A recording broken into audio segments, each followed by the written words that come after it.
Hi everyone, Dr. Jeff back this week on our YouTube channel here with co-student Mia. And Mia's done a lot of research, and what are we talking about tonight? Tonight we're going to be talking about air quality and health and the effects of smoke.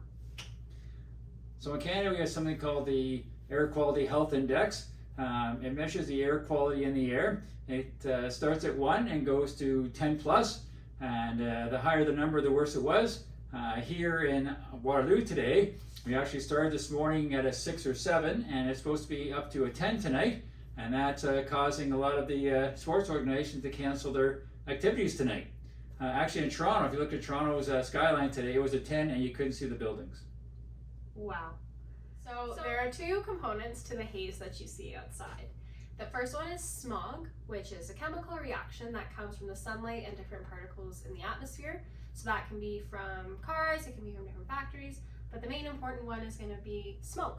So smoke consists of particulate matter that comes from the wildfires, and this particulate matter comes in different shapes and sizes, and it's floating around. The issue is when you have this particulate matter come in different contact areas with yourself.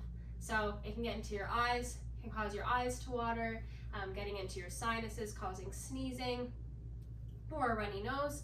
And the main issue though is when it gets into your lungs.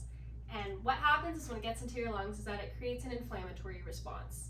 What does that mean? You're going to get a lot of swelling and fluid in the lungs, and the reason why that's an issue is because it makes your lungs have a harder time getting oxygen in, which we need to breathe.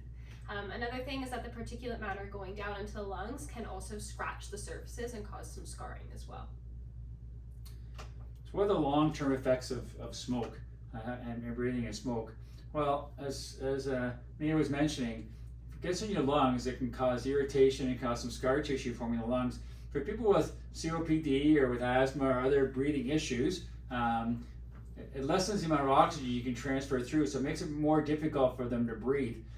People that have cardiac issues, heart issues, or other kind of health issues, again, it's going to make it more difficult, and their heart rate's going to go up, their blood pressure is going to go up.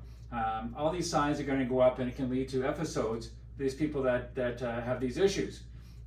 Long term, if you get scar tissue in your lungs, scar tissue is very difficult to heal. So if you're out there running and exercising in smoky weather, you can actually do permanent damage to your lungs with this scar tissue, this inflammatory reaction that goes on. So it's very important that on smoggy day or smoky days like today, that you're not out exercising and taking a lot of these particulates in.